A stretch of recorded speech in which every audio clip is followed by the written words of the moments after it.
उपस्थित असलेले सर्व माझे पत्रकार बांधवांचं मी मनापासून स्वागत करतो। आज पत्रकार परिषदेला उपस्थित पालघर जिल्ह्याचे लोकप्रिय खासदार आमचे बंधू डॉक्टर हेमंतजी सौरा, जव्हार विधानसभा मतदारसंघाचे लोकप्रिय आमदार माझे मोठे बंधू सन्माननीय आमदार हरिश्चंद्रजी भोये, सर्व पत्रकार बांधवांचं मी मनापासून स्वागत करतो। महाराष्ट्राचे मुख्यमंत्री देवेंद्रजी फडणवीस यांच्या नेतृत्वामध्ये या महाराष्ट्रामध्ये आदिवासी विभागाचं मंत्रिपदाची मला संधी मिळाल्यानंतर प्रथमच पालघर जिल्ह्याच्या दौऱ्याने प्रवासाच्या दरम्यान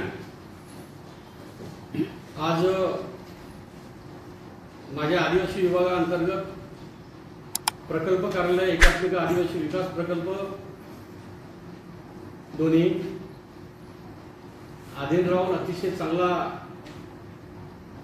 लाभार्थी संवाद संमेलनाचं नियोजन केलं। ते आयोजन नियोजन झाल्यानंतर तुमच्याशी संवाद आणि संपर्क करण्याची संधी तुम्ही तुमच्या माध्यमातून तुमच्या वतीने आम्हाला मिळाली। मी स्वतःला भाग्यवान समजतो।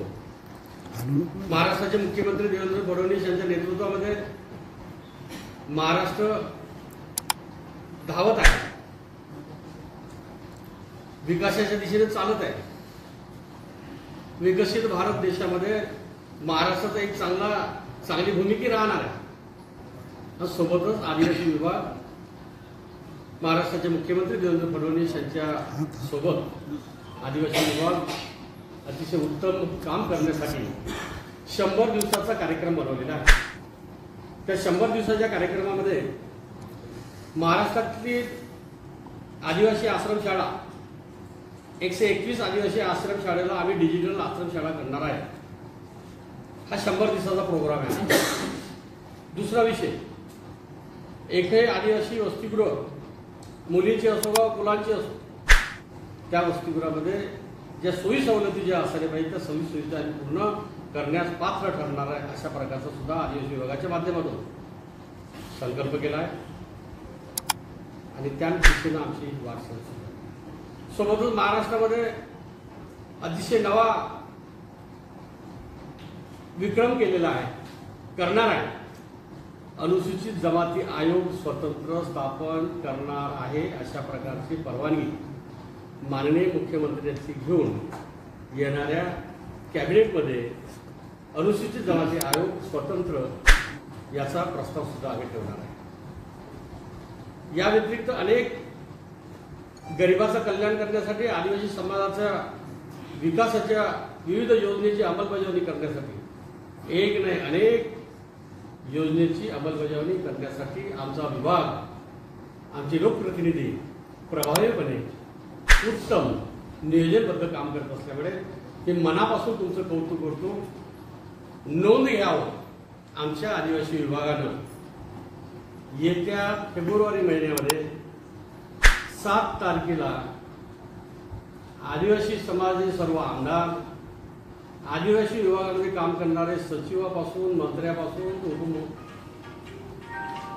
राज्यमंत्र्यापर्यंत सर्व अधिकारी 1 दिवस आश्रमशाळेवर मुक्काम करणार आहेत आणि त्या आश्रमशाळा सर्वांनी दत्तक घेऊन भविष्यामध्ये त्या आश्रमशाळेचा विकास करावा, अशा प्रकारचा संकल्प आदिवासी विभागाच्या माध्यमातून घेतलेला आहे। एक नाही अनेक योजना आहेत, 100 दिवसात पूर्ण करणार आहे आणि महाराष्ट्राचे यशस्वी मुख्यमंत्री देवेंद्र फडणवीस यांच्या नेतृत्वामध्ये आदिवासी विभागाचा कारभार पारदर्शकताच्या अधीन राहून कार्य होईल, अशा प्रकारचं आपल्या सर्वांनी आश्वासित करतो। मनापासून तुमचं धन्यवाद करतो। आपण पत्रकार परिषदेला आले, मनापासून तुम्हाला शुभेच्छा देतो।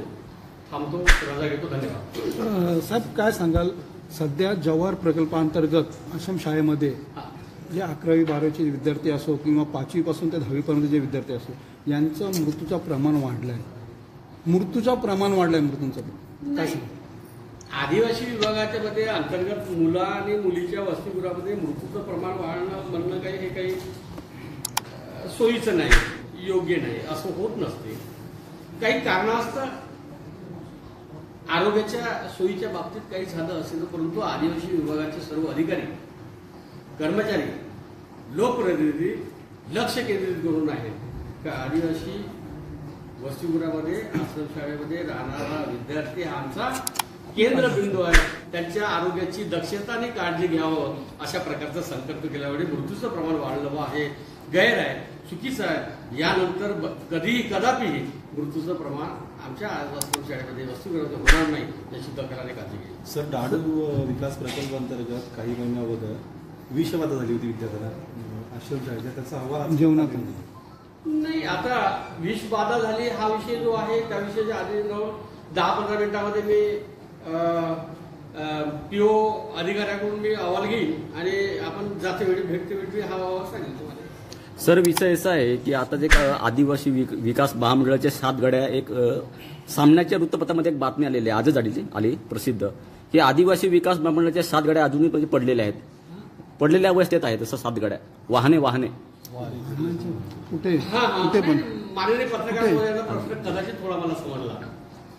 शबरी आदिवासी विकास महामंडळाच्या अंतर्गत अधीन राहून काही बेरोजगार युवकांना रोजगार उपलब्ध व्हावा म्हणून काही वाहने खरेदी केली असेल तर कदाचित ते वितरित झाली किंवा नाही याबाबत मी आता तात्काळ त्याची चौकशी भ्रमणध्वनीवर करतो. सर, दुसरा प्रश्न असा आहे की आरोग्याचा पालघर जिल्ह्यामध्ये आरोग्याचा बोज जरा उडलेला आहे आणि या येत्या म्हणजे काही पंधरवड्यामध्ये जव्हारमध्ये आणि तलासरी आणि मोखाड्यामध्ये बालमृत्यू आणि मातामृत्यूचं प्रमाण म्हणजे झाले. पत्रकार बांधवांना नम्रपणे मी तुम्हाला सांगतो, आदिवासी विभागानं पुढाकार घेतलेला आहे. आरोग्य विभाग, महिला बाल विकास विभाग आणि आदिवासी विभागाची जॉईंट मीटिंग झाली. आम्ही मिशन मोडवर भविष्यामध्ये एकही प्रकरण तुम्हाला जे अपेक्षित आहे ते घडणार नाही याची नोंद आणि दखल घेतलेली आहे. सर, एक पाहायला गेला तर आदिवासी विकास प्रकल्प आहे, याच्या अंतर्गत ज्या आश्रमशाळा चालत आहेत त्या 1ली ते 12वी पर्यंतच आहेत. त्याच्यानंतर बरेचसे जे विद्यार्थी आहेत 12वी किंवा 10वी पास झाल्यानंतर शाळाबाह्य होत आहेत. महाविद्यालयांची व्यवस्था कसं करण्याचं नियोजन आहे? महाराष्ट्राचे मुख्यमंत्री देवेंद्र फडणवीस पर्यंत हा विषय पोहोचवला. अतिशय मुख्यमंत्री महोदयांनी नोंद घेतलेली आहे. भविष्यात ज्या ज्या आदिवासी आश्रमशाळेमध्ये वर्ग 10 पर्यंत विद्यार्थी शिक्षण घेत आहेत, भविष्यामध्ये त्या ठिकाणी आम्ही सिनियर कॉलेज सुरू करण्याचा प्रयत्न करणार आहे. दुसरा सर प्रश्न असा आहे की 12,500 जी पदं आहेत, आदिवासी जी रिक्त पदं आहेत, तर याच्यासाठी काही शासन भरणार आहे की कसं काय? नोंद घेतलेली आहे. भविष्यामध्ये तो प्लॅनिंग शासनानं झालेला आहे. दुसरा एक सर प्रश्न असा आहे की पालघर जिल्ह्यामध्ये जवळ तालुका हा प्रामुख्याने आदिवासी आहे आणि डोंगराळ आहे, तर या भागामध्ये कुठेतरी म्हणजे असं ग्रामीण भागामध्ये अशी जे आपले पर्यटन स्थळ आहेत, तर हे बाकीचे पर्यटन स्थळ काहीतरी म्हणजे त्या ठिकाणी काही विकास झाला नाही. या 100 दिवसाच्या कार्यक्रमामध्ये पर्यटन स्थळाच्या बाबतीत कृती आराखडा तयार करून भविष्यात पर्यटन स्थळ कसं निर्माण होईल आणि बाहेरचे पर्यटक कसे येईल आणि जव्हार गावाचं तालुक्याचं नावलौकिक कसं होईल हा आराखडा आम्ही तयार करतो. आणि स्थलांतर आणि बेरोजगारी रोखण्यासाठी कसे प्रयत्न आदिवासी विकास विभागाकडून करण्यात येतील? आदिवासी समाजाचं उदाहरणार्थ कातकरी समाजाचं स्थलांतर आणि बेरोजगारांचं जे होत आहे, मायग्रेशन होत आहे, ते थांबवण्यासाठी विशेष पॅकेजच्या माध्यमातून बेरोजगारांना रोजगार देण्यासाठी संकल्प केलेला आहे. लवकरात लवकर प्रकल्प काढल्याच्या माध्यमातून त्याची अंमलबजावणी केली जाईल. सर, पालघर जिल्ह्यामध्ये आदिवासी म्हणजे बऱ्याचशा अशा कला काही आहेत सांस्कृतिक वगैरे, तर याच्यासाठी काहीतरी कलामंच स्थापन होणार आहे का पालघर जिल्ह्यामध्ये? चांगला प्रश्न विचारला पत्रकार महोदयांनी. आदिवासी समाजाची आदर्श संस्कृती आहे आणि आदिवासी समाजाची असलेली आदर्श संस्कृती ती कायम राहावं, संस्कृतीला तडा जाता कामा नये. त्यामुळे आम्ही भविष्यामध्ये कलावंतांना, कलाकारांना त्याच्याबद्दल आम्ही थोडंसं चांगलं प्लॅनिंग केलेलं आहे. लवकरात लवकर त्याबद्दल आम्ही धोरण ठरवतो आणि जाहीर करतो. सर, भात खरेदी केंद्राचे आपण उद्घाटन केलेलं आहे सगळ्या ठिकाणी आमदार खासदारांनी, पण जी केंद्र आहे ती आज ऑलरेडी भरलेली आहे. कारण मागच्या वर्षी जे खरेदी केलेलं भात आहे अजून तसंच पडलेलं आहे. नवीन जर खरेदी करत आता म्हटलं तर आपल्याकडे जागा नाही. कसं प्लॅनिंग करणार आपण? शबरी आदिवासी विकास महामंडळाच्या माध्यमातून जे खरेदी होते, भात खरेदी, त्या अनुषंगाने लवकरात लवकर आम्ही गोडाऊन बांधण्याचं नियोजन केलेलं आहे, ते बांधणार.